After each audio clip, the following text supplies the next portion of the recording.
Hello, everybody. Come on, pull this way. Whoa. Whoa, hearing myself speak.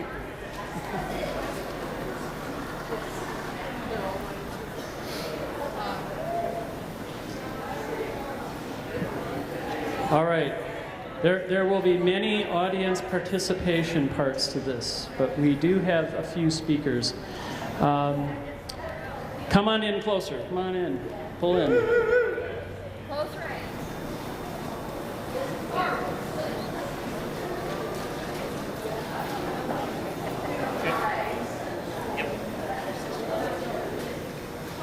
Are we close enough now? Yeah, everybody's good. Gather in. We're gonna get real comfy in here. First of all, let's feel the energy in the room real quick.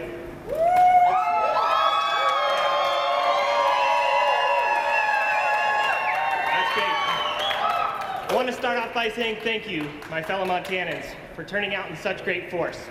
We rallied today to combine our thoughts, our feelings, and our voices in order to send a clear message to our elected officials about how we perceive the American dream. Today, we join thousands of concerned citizens across the country as we rally for jobs, not cuts. For those of you I'm not familiar with, my name is Dusty Hutchins. I'm a third-generation Missoulian, a union member, and I'm here today because I'm mad as hell.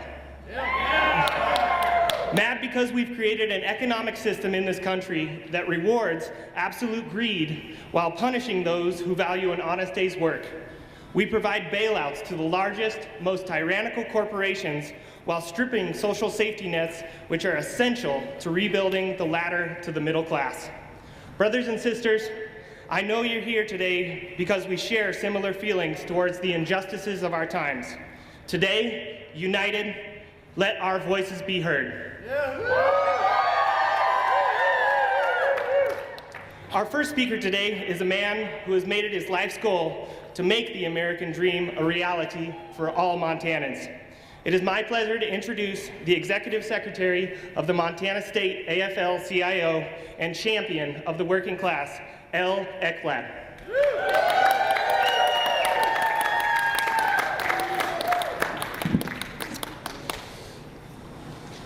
He said that I fought for the American dream. Actually, I lived it. My mother was a union member, my father was a union member, my grandfather was a union member, and the difference was he worked all the way through the Depression on the railroad. My grandmother never went to work. She raised her only daughter, my mom. When my mom was old enough, they had enough money to send her to college. She became a teacher. But when my parents wanted to live the American dream, they both went to work. Now, when a worker wants to live the American dream, both parents go to work to about 2 or 3 jobs each. We need to change that. When I was driving over here, I was trying to think, what would I say to you? What I say is, don't stop. You have to keep fighting, and you have to stand your ground. I liken what's happening in this country to a giant greed tsunami. It's sweeping across this country. We have billionaires that think they want to be trillionaires. I mean, it's absolutely ridiculous. I'm 53 years old, and 30 years ago, if you told me a millionaire wanted to be a billionaire, I'd have laughed in your face. I'd have said, nobody wants that much money. I'm here today to tell you billionaires truly want to be trillionaires. They don't care how they get there. They think what's going on in this country is good. They really do. This is what's going on here, they think is good.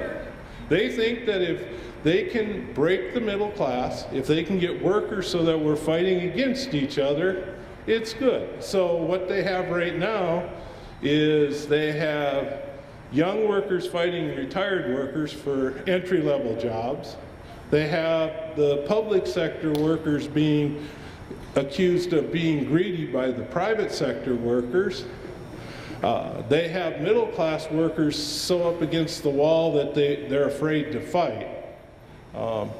We can't live that way, and this country can't survive that way. I was disappointed yesterday on the vote with regard to the American Jobs Act. It wasn't perfect, but it was a step in the right direction. On the other hand, Senator Tester was right. It borrowed another $225 billion from Social Security. And then the people that think workers don't deserve retirements, we're going to come back and say Social Security is broke, and we have to change benefits, and you won't be able to retire. But they never talk about how much they took out of it and never put back. Senator Tester is right that the bill would not have created the jobs that we needed in this country. There's three things we need to invest in: our infrastructure, education, and research and development. All of them have upsides. It's the only way we're going to go. But what's going on is, as long as corporate America, as long as they think we're going to stand by and let them take advantage of every loophole, as long as they think we're going to stand by and let them run roughshod over the Supreme Court, you know, we have a decision now that says international corporations, Chinese corporations can invest in our elections, and they don't even have to disclose it. The only way we win this is in the street. It's going to be their money against our feet in the street. So if there were 10 of you here today, I wanted to be here. If there was 50, I wanted to be here, and if there's 100, I wanted to be here. And next time, I hope, when I come back, I hope there's 150 or 200. You just have to keep building. You have to convince your friends to come out and stand up. If we don't, the way of life that my parents gave me, and the life that a lot of you have lived, and the life that we'd like to see the younger people in this country, our children, live, is going to disappear. There's a vote going on right now. I don't know if it has taken place. But if you think the free trade agreements are good, you're smoking the #1 export out of California, which may not be a bad thing, but you know, laws being laws. My point being is that bill, it says we're going to have free trade with Colombia. They killed 25 organizers in the last 11 months or 8 months that were doing what we're trying to do today. It says that we're going to have free trade with Korea. That trade agreement allows parts for Hyundai cars to be manufactured in North Korea, above where we station our soldiers, that get paid 36 cents an hour. And you know what? Corporate America and the international corporations think that's a good deal. You cannot survive in this country if we're all racing to the bottom. So stay in the streets. Thank you for inviting me. And all I can say is don't stop, keep fighting, stand your ground. Thank you.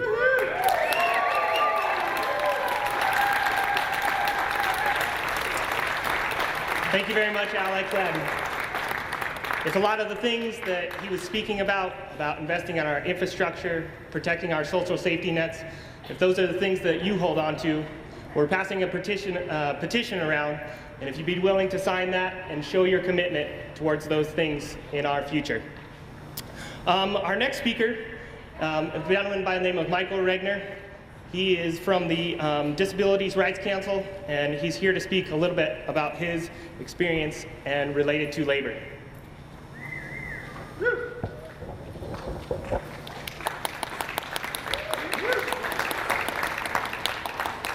Hi, thanks for showing up. Wow, that's hot, Mike. Okay. Bear with me. I was just asked to do this about 5 minutes ago, and having been out of a lot of the disability rights work that I used to do, I'm a little rusty. So anyway, I just want to thank everybody for showing up. My name is Michael Regner, and I worked for many, many years in disability rights movement. I worked with Summit Independent Living Center and the Coalition Montanans Concerned with Disabilities, and served on the Governor's Advisory Council on Disability, and have been involved in lots of disability issues, from insurance to health care to housing to ADA to all kinds of different things over the years. And over the past several years, actually, now that I'm in my 50s, I've started having a lot more health problems and have been unable to work on a regular basis. And so I rely on Medicare for my medical coverage, as well as my wife's insurance.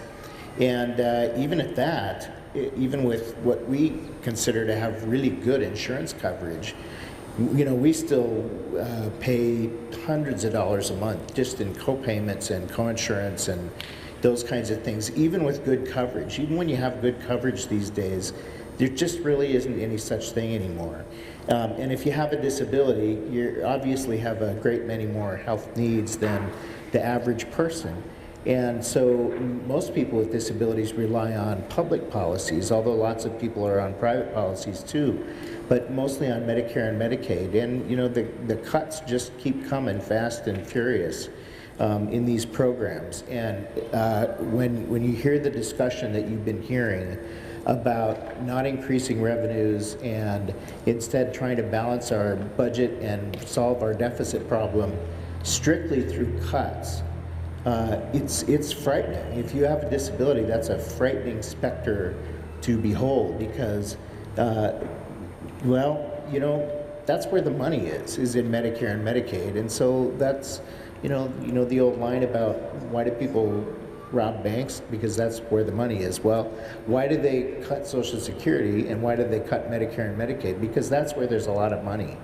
And unfortunately, you know, people with disabilities pay a disproportionate price, as well as people who are poor, who can't afford coverage, and there are more working poor these days than there have been for many, many, many years. And it's just, things have gone so downhill so rapidly in this country. It's astounding and quite frightening, I think, for everybody here. That's why everyone is here, is to try and do something about it. So I think that's the message that we need to start sending. And I think this Occupy Wall Street movement and what's going on here in Missoula is a sight for sore eyes, because, you know, I wondered for many years just how bad things are going to have to get in order for people to get angry enough to say something. And it's good to see that all of you have decided that you've reached that limit. So we got to let them know loud and clear that it's time for this country to get back to the things that it was based on. People have a fair chance. They have an economic opportunity in this country. The people want to work. They can work. If they aren't able to work, then there should be a decent social safety net that helps people who are not able to work, so that we're giving our young kids an actual chance at an education that they can use to find a good job with, something fulfilling that they can do. We've just got to get back to those values. And so I'm glad you guys are all here to say that loud and clear with me and everybody else. So thanks a lot for coming. Thank you, Michael. Thank you very much, Michael, for sharing your story. One of the largest groups that's affected by all these situations with job creation, as well as some of the social safety nets, are the graduating populations of our university system. And so the next speaker I'm going to bring up to you is a gal by the name of Lindsay Coffin, an attendant of the University of Montana. Hi, I'm Lindsay Coffin, and I'm a student at the University of Montana. I would like to voice the concerns of myself, my friends, and many students from across the country. Students are finding it more and more difficult to get the education they need and get good jobs because the financial aid is increasing and the cost of education is increasing as well. Many students must work full-time jobs so they can pay off their student loans and pay for college. And this is outrageous. We cannot work full-time jobs while getting a full-time education. It takes away from our college experience, as well as just affecting our grades in general. Because of cuts in education, students are also faced with huge debts in terms of student loans. When they get out, they can't find jobs that can pay off their loans. This is an outrage in the unfair tax on education, and it must change. Many of our students need public assistance because they have children and they have disabilities. I work with a blind woman named Cindy who has a disability and needs to work with many students on campus to get around and find food and to get to classes. And she barely has enough money because she takes out so many student loans and she won't have enough to pay it back. Many people who get philosophy degrees, how do you think they're going to find jobs? I mean, there's barely enough jobs as it is for nurses and teachers. We need an educated workforce and well-trained workforce to compete in the 21st century world economy. For the sake of all of us, our state, and our nation, I ask that you support our cause. We will not stop fighting. Thank you.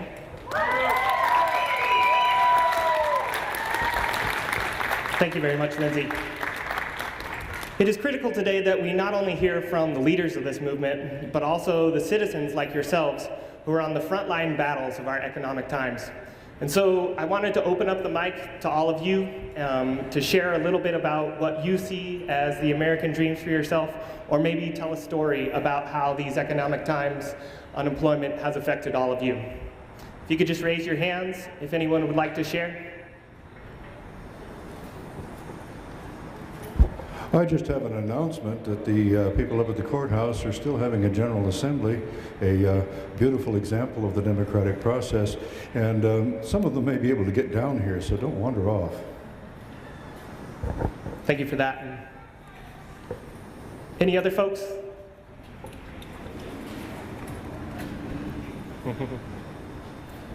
Thank you. Yeah, my name is Cheryl McMillan. I'm a registered nurse. I'm 68 years old. I worked for 45 years and I retired in 2005. In 2006, and in 2008 we had the first dip in our economy, and the money that I had saved over my lifetime dipped with that. And with this next dip, I decided that I needed to go back to work at age 65, and I was lucky enough, because I am a nurse, to get a job as a school nurse, which I love. I'm not complaining about that at all, and feel very lucky to have a job. But I also, the other thing I want to say, I mean, it's just kind of the uncertainty of what we live with now, if we're retired and, or thought we were retired, we're going back to work. The other thing is I'm a cancer survivor, and when I tried to get insurance after my cancer, which was very, very early and easily treated, I had to pay just for myself $850 a month for my insurance, and it didn't cover the things that I needed. So I'm all for the new healthcare law, and I've been supporting it, and even though I daily hear complaints about that, I just would like to say to everybody, and I'm sure those of you that are here would agree, it may not be perfect, but it's a start in the right direction to get healthcare for all of our kids and ourselves. So I think that's about all.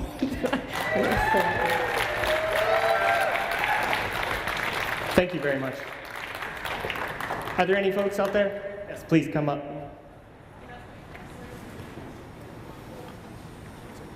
Thank you. Hi, my name is Pat Collins. I am a federal employee, and my cohorts here with American Federation of Government Employees are longtime employees of the federal government. We are currently on a 2-year wage freeze, and at this point there's considering increasing that to 5 years for us, increasing our health insurance premiums, and decreasing our pensions. First of all, we didn't cause the deficit. And I think it's only fair that if we were to look at the situation, we've already started contributing to the deficit with our wage freeze. And I don't know how our congressional delegation can consider trying to fix all of these problems on the backs of federal workers.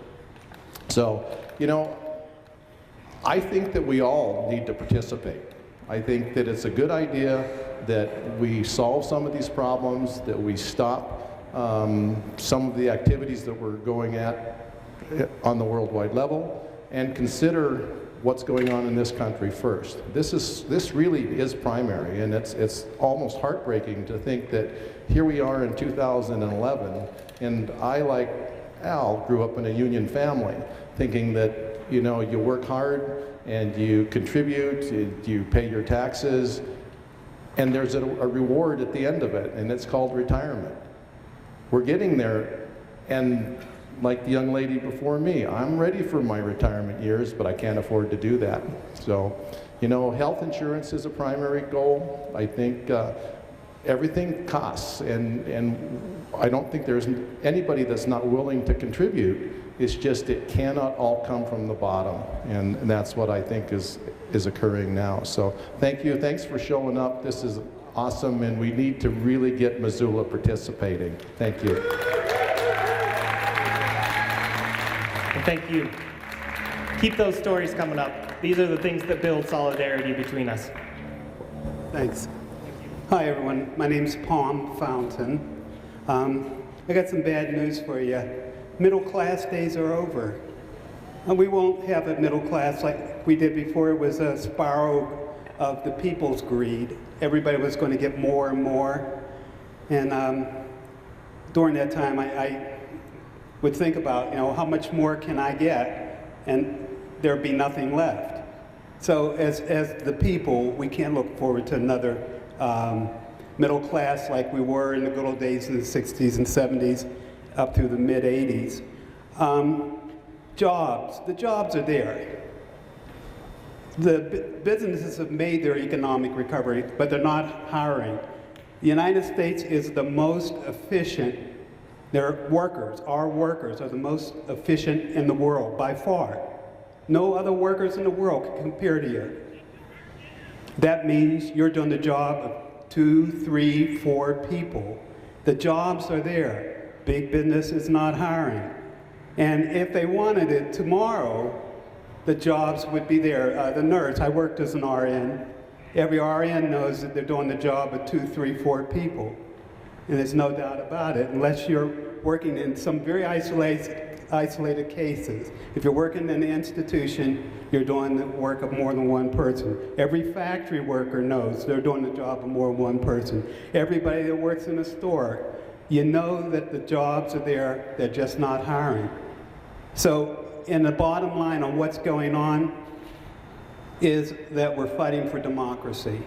We're not fighting for jobs, we're not fighting for better salaries. I was involved, I'm 69. I've been involved in every movement you can think of, including the unions. And it's like chasing mercury. You fight and get a little bit done, and nothing's done at the end. You need to fight to reinstitute democracy.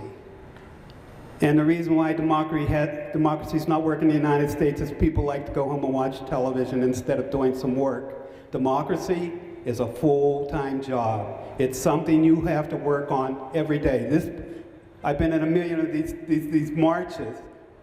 They're fun. Actually, they're good to bring people together to know that there are other people that think the same about things as you. Other than that, they don't do much more than that. After the march, you've got to get involved in your country. You have to work to institute democracy. Democracy, you get what we have today, rich with lots of money and the poor with very little. That's what you get when the people aren't fighting for democracy. This is the natural state of you and me not doing our job to support democracy. That's all it is. So, I mean, think about whatever you want and fight for something. But in the end, I'm sure you'll come to the same conclusion. As long as democracy is not functioning, as long as we are not fighting for the big D and fighting for the little letters down here, then we will have the same state.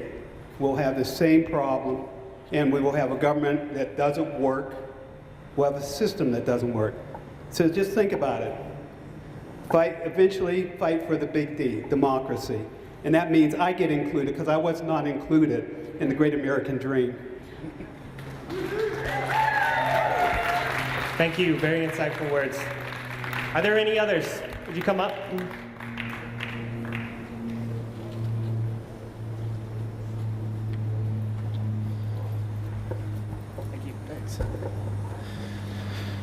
Hi, I want to echo the previous speaker's words of fighting for democracy, but I'd also like to add a little more to it. I think people need a reason to know how they need to understand how they can fight for democracy. People need to become educated about political issues. They need to understand the history of how we got here. They need to understand the political forces that are working against the middle class and the poor. And by